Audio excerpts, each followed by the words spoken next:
Parenting ഒരു ആർട്ടാണ്. Official ലൈഫിലുള്ള stress carry over ചെയ്തിട്ട് വീട്ടിൽ കൊണ്ടുവന്നിട്ട് അത് വീട്ടുകാർക്ക് കൊടുക്കും. അതായത് ഇപ്പോൾ നമ്മളൊരു ഓഫീസിൽ ഒരു ഇഷ്യൂ ഉണ്ടായി, ഓഫീസിൽ ഇഷ്യൂ ഉണ്ടായിട്ട് നമുക്ക് ബോസിനോട് തീർക്കാൻ പറ്റിയില്ല.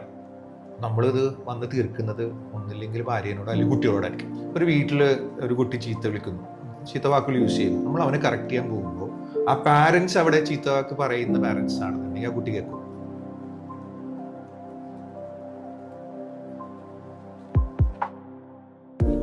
ഈ പാരൻസ് കുട്ടികൾക്ക് ഒരു കാര്യം പറഞ്ഞു കൊടുക്കുമ്പോൾ ആ പറഞ്ഞു കൊടുക്കുന്ന രീതിയിൽ ഒരു ഇമ്പോർട്ടൻസ് ഇല്ലേ? അതെങ്ങനെയാണ് ബെറ്ററായിട്ട് പറഞ്ഞു കൊടുക്കാൻ പറ്റുക? വളരെ ഇമ്പോർട്ടൻ്റ് ആയിട്ടുള്ള ചോദ്യമാണ്. ഇപ്പോഴത്തെ പാരൻസിനെ സംബന്ധിച്ചിടത്തോളം ഇത് വളരെയധികം ആവശ്യമുള്ളൊരു കാര്യം തന്നെ ആയിരിക്കും.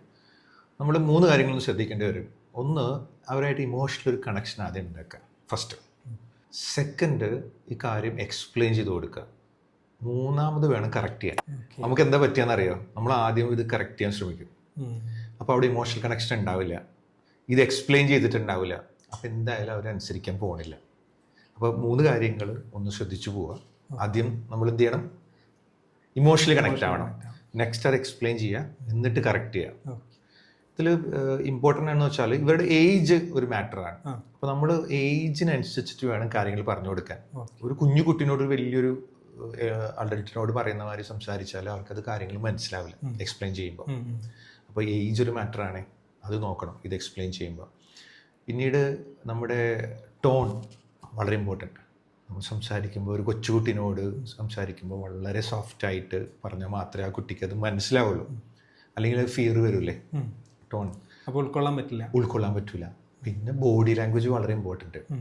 നമ്മളിത് വളരെ അവരെ കറക്റ്റ് ചെയ്യാനാണ് ഉദ്ദേശിക്കുന്നതെങ്കിൽ അവരെ കറക്റ്റ് ചെയ്യുന്ന രീതിയിൽ വളരെ സ്നേഹത്തോടെ പറഞ്ഞു കൊടുത്താൽ നല്ലത്.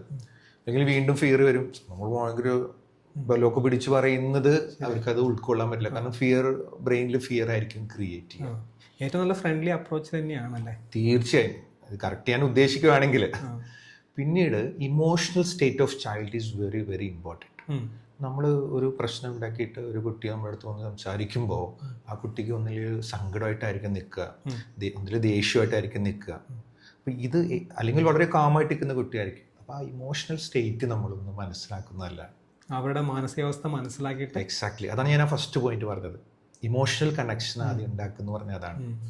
പിന്നീട് നമ്മളിത് പറഞ്ഞു കൊടുത്തതിന് ശേഷം അവർക്ക് ചോദ്യം ചോദിക്കാനുള്ളൊരു അവസരം ഉണ്ടായി.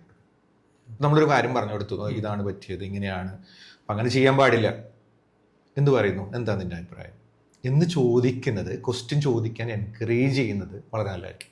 അവിടെ ഒരു ഒപ്പീനിയൻ നമുക്ക് കേൾക്കാനുള്ള സ്പേസ്, ഒരു കണക്ഷൻ കിട്ടി, അവനത് മനസ്സിലാവുകയും ചെയ്തു അല്ലേ.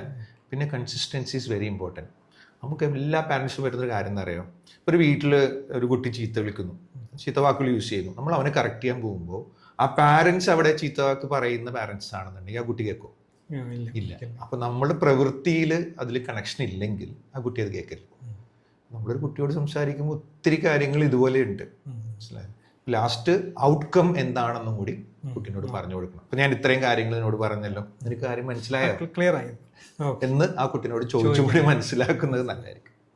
അല്ല, അത് ശരിക്കും ഇമോഷണൽ ബോണ്ട് ഉണ്ടാക്കിയിട്ട് ചെയ്യാൻ പാടില്ല. അപ്പോഴൊരു പ്രിപ്പറേഷൻ കിട്ടും, ആ കുട്ടികൾക്ക് മനസ്സിലാക്കാനുള്ളൊരു മൈൻഡ് പ്രിപ്പറേഷൻ കിട്ടും. തീർച്ചയായും. അല്ലെങ്കിൽ അവരുടെ മൈൻഡ് സെറ്റ് മൊത്തത്തിൽ ഫിയറിൽ നിൽക്കുവാണെങ്കിൽ അവർക്കത് അബ്സോർബ് ചെയ്യാനുള്ള കപ്പാസിറ്റി ഉണ്ടാവില്ല. അവരൊരു കാം സ്റ്റേറ്റിലോട്ട് കൊണ്ടുവന്നിട്ട് സംസാരിക്കാൻ നല്ലത്. അതാണ് ആ ഫസ്റ്റ് പോയിന്റ് പറഞ്ഞത്. എന്നിട്ട് ലാസ്റ്റ് കറക്റ്റ് ചെയ്താൽ മതി. അത് ആദ്യം കറക്റ്റ് ചെയ്യേണ്ടതാണ് പറഞ്ഞത്. ഈ പേഴ്സണൽ ലൈഫിലും പ്രൊഫഷണൽ ലൈഫിലും പാരൻസിന് ഒരുപാട് സ്ട്രെസ് ഉണ്ട്. ഈ സ്ട്രെസ് ശരിക്കും കുട്ടികളെ എങ്ങനെയാണ് ബാധിക്കുന്നത്? നന്നായിട്ട് ബാധിക്കും. കാരണം stress is the inability to manage your emotions. ഈ ഇമോഷൻസ് എന്ന് പറഞ്ഞാൽ അത് കണ്ടീജിയസ് ആണ്, അത് മറ്റുള്ളവർക്ക് പകർന്ന് പോകും. അതാണ് അതിൻ്റെ രീതി. ഇപ്പം എനിക്ക് ചിരി വന്നു കഴിഞ്ഞാൽ ഒബ്വിയസ്ലി അടുത്ത ആൾക്ക് ചിരി വരും. നമുക്ക് ചിരി അങ്ങനെ നമുക്ക് എൻ്റെ മുഖത്ത് സങ്കടം ഉണ്ടെങ്കിൽ വേറൊരാൾക്ക് മുഖത്ത് സങ്കടം വരാം. അപ്പോൾ കുട്ടികളെ സംബന്ധിച്ചിടത്തോളം അവർ വളരെ സെൻസിറ്റീവാണ്. നമ്മുടെ മുഖം മാറിയാൽ തന്നെ നമ്മളൊരു വാക്കുപോലും പറയണ്ട, നമ്മളൊന്നും സംസാരിക്കുക വേണ്ട, നമ്മുടെ മുഖം മാറിയാൽ തന്നെ അവർക്ക് ആ ഇത് ഫീൽ ചെയ്യും. അപ്പോൾ നമ്മൾ സ്ട്രെസ്ഫുൾ ആകുമ്പോൾ അവർക്കത് ബാധിക്കുമോ എന്ന് വെച്ച് കഴിഞ്ഞാൽ തീർച്ചയായും ബാധിക്കും. ഇവിടെ അടുത്തൊരു പ്രോബ്ലം വരുന്നത് അവരുടെ ബിഹേവിയറിൽ ചേഞ്ചാണ്, സ്വഭാവത്തിന്. അതായത് behaviour is the reaction of an individual to a particular environment എന്ന് പറയാം. അപ്പോൾ അവരുടെ എൻവറോൺമെൻറ്റ് മാറി, അവരുടെ കുടുംബാന്തരീക്ഷം മാറുവാണ്. വളരെ ഹാപ്പി ആയിട്ടിരിക്കുന്ന അവിടെ പാരൻറ്റ് സ്ട്രെസ്സായി നിൽക്കുമ്പോൾ എന്താണ്, അവരെന്തായാലും ഹാപ്പി അല്ല, സ്ട്രെസ്ഫുള്ളാണ്. അതിൽ കുട്ടിയുടെ സ്വഭാവം മാറിയിട്ട് അത് എവിടം വരെ എത്തും? സ്കൂൾ വരെ എത്തും. സ്കൂളിൽ ഒരു കുട്ടി ഒരു പ്രശ്നം ഉണ്ടാക്കിയാൽ, ഇപ്പോൾ ഞാനൊരു PTയിലുണ്ടായിരുന്ന സ്കൂളിൽ സംഭവിച്ച കാര്യമാണ്. അവിടെ ഒരു കുട്ടി സ്ഥിരമായി പ്രശ്നം ഉണ്ടാക്കുന്നു, ആകെ അങ്ങനെ ഇവർ അന്വേഷിച്ച് പിടിച്ചപ്പോൾ അതെവിടെ എത്തിച്ചേർന്നത് പാരൻറ്റിലാണ്. പാരൻ്റ് അവിടെ സ്ട്രെസ്ഫുള്ളായിട്ട് ഉണ്ടാക്കുന്ന ഇഷ്യൂസാണ് ആ കുട്ടി ക്യാരി ഓവർ ചെയ്തിട്ട് സ്കൂളിലോട്ട് എത്തിക്കുന്നത്. അപ്പോൾ ഇത് ശരിക്കും ശ്രദ്ധിക്കേണ്ട ഒരു കാര്യമാണ്. നമ്മൾ വളരെ ക്ലിയർ ആയിട്ട് നമുക്ക് സ്ട്രെസ് ഉണ്ടെങ്കിൽ അത് കുട്ടീനോട് പറയുക, എനിക്ക് ഇന്ന് ഇച്ചിരി ടയർഡാട്ടോ ഞാൻ, അല്ലെങ്കിൽ ഓഫീസിൽ ഇങ്ങനെ ഒരു കാര്യം ഉണ്ടായി, അങ്ങനെ പറയുമ്പോൾ അത് അവർക്ക് റിലീഫ് വരും. അവിടെ ഒരു ഓപ്പൺ കമ്മ്യൂണിക്കേഷൻ നടക്കണം. നമ്മളിത് പറയൂല, നമ്മളെന്താ വിചാരിക്കുക, അവരെ ബുദ്ധിമുട്ടിക്കണ്ടെന്ന് വിചാരിക്കും. എപ്പോഴും ഇത് വെന്റിലേറ്റ് ചെയ്യുമ്പോഴാണ് സ്ട്രെസ്സുള്ള ആൾക്കും അത് കുറവ് വരിക, കേൾക്കുന്ന കുട്ടിയാണെങ്കിൽ കൂടി അവർക്ക് റിലീഫാണ്. ഓ, അതുകൊണ്ടാണല്ലേ അച്ഛൻ്റെ മുഖം ഇങ്ങനെ ഇരുന്നേച്ച്, മറ്റേത് അറിഞ്ഞൂടാ. അപ്പോൾ ബ്രെയിനിൽ നമുക്ക് ഒരാൾ വളരെ ദുഃഖിച്ചിരിക്കുന്നു, നമ്മൾ ക്വസ്റ്റ്യൻ മാർക്കല്ലേ വരിക, അയ്യോ എന്ത് പറ്റി എന്നുള്ളതിൽ. അപ്പോൾ നമ്മളും ആ ക്യാരി ഓവർ ചെയ്ത് നമ്മളത് കൊണ്ടുപോകും. അപ്പോൾ പാരൻസിൻ്റെ സ്ട്രെസ്സ് അത് വളരെയധികം കുട്ടികളെ ബാധിക്കും. ഇക്കാലത്ത് ഏറ്റവും കൂടുതൽ സംഭവിച്ചുകൊണ്ടിരിക്കുന്ന വസ്തുതപരമായ ഒരു കാര്യമാണ്. ഒരു പ്രശ്നം ഉണ്ടായി കമ്മ്യൂണിക്കേറ്റ് ചെയ്യുക, ഇതാണ് എൻ്റെ സിറ്റുവേഷൻ, ഒരു പാരൻസ് കുട്ടിയോട് പറയാൻ വേണം. കാരണം സ്ട്രെസ് ഒഴിവാക്കാൻ നമുക്ക് പറ്റില്ല. കാരണം സ്ട്രെസ് നമുക്ക് ഒത്തിരി കാര്യങ്ങളിൽ വരാം, ഓഫീസിലുണ്ടാവും. ഇതിപ്പോൾ ഡിസ്പ്ലേസ്മെൻ്റ് ആയിട്ട് മാറും. അതായത് ഇപ്പോൾ നമ്മളൊരു ഓഫീസിൽ ഒരു ഇഷ്യൂ ഉണ്ടായി, ഉണ്ടായിട്ട് നമുക്ക് ബോസിനോട് തീർക്കാൻ പറ്റിയില്ല, നമ്മളിത് വന്ന് തീർക്കുന്നത് ഒന്നില്ലെങ്കിൽ ഭാര്യനോട് അല്ലെങ്കിൽ കുട്ടിയോടായിരിക്കും. കുട്ടി വന്നിട്ട് എക്സാമിന് വന്ന് നല്ല മാർക്ക് കിട്ടിയിട്ട് നമ്മളടുത്ത് ഇങ്ങനെ, അച്ഛാ എനിക്ക് 10ൽ എന്ത് മിനിറ്റ് ഇവിടെ എനിക്ക് 100 കൂടം കാൽ ഒന്ന് ആലോചിച്ചു. നമ്മൾ സ്ട്രെസ്ഫുള്ളാണ് എന്നുള്ളത് നമ്മുടെ കാര്യം, പക്ഷെ ആ കുട്ടി അത് അനുഭവിക്കേണ്ട ആവശ്യം ഉണ്ടായില്ല. അപ്പോൾ നമ്മൾ നോർമലി നമ്മളൊക്കെ പറയാന്ന് വെച്ചാൽ വീട്ടിലെത്തിക്കഴിഞ്ഞ് കഴിഞ്ഞാൽ ഒഫീഷ്യൽ കാര്യങ്ങളൊക്കെ മാറ്റി വെച്ചിട്ട് റിലാക്സ് ചെയ്തിട്ട് വേണം കുട്ടികളോടൊക്കെ സംസാരിക്കാൻ. അത് വേറൊരു സ്ഥലമായിട്ട് നമ്മൾ കരുതേണ്ടി വരും. പക്ഷേ ലൈഫിൽ എപ്പോഴും സംഭവിക്കുന്നത് വെച്ചാൽ നമ്മൾ ഒഫീഷ്യൽ ലൈഫിലുള്ള സ്ട്രെസ് ക്യാരി ഓവർ ചെയ്തിട്ട് വീട്ടിൽ കൊണ്ടുവന്നിട്ട് അത് വീട്ടുകാർക്ക് കൊടുക്കും. അപ്പം പാരൻസ് എന്ന രീതിയിൽ അത് ശ്രദ്ധിക്കണം.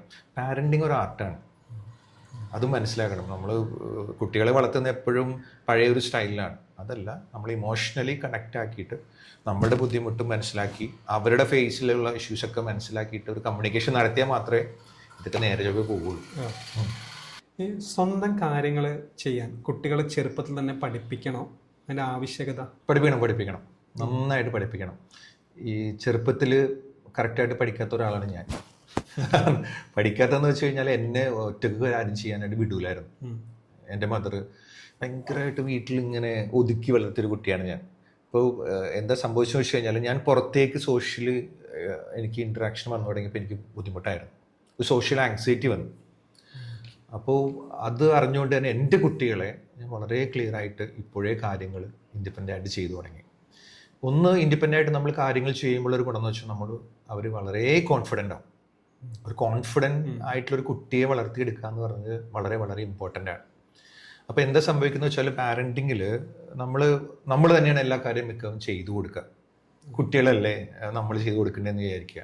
പക്ഷേ നമ്മൾ എന്താ ചെയ്യേണ്ടതെന്ന് വെച്ചാൽ അവരെ കാണിച്ചു കൊടുക്കുക. ഒരു കാര്യം ആദ്യം ചെയ്ത് കാണിച്ചു കൊടുക്കുക, എന്നിട്ട് അവരെ കൊണ്ട് ചെയ്യിപ്പിക്കുക. ചെയ്ത് കഴിഞ്ഞാൽ അവരോട് പറയാം വെരി ഗുഡ്, ഇങ്ങനെയാണെന്ന് പറയാം, അപ്രീഷിയേറ്റ് ചെയ്യുക.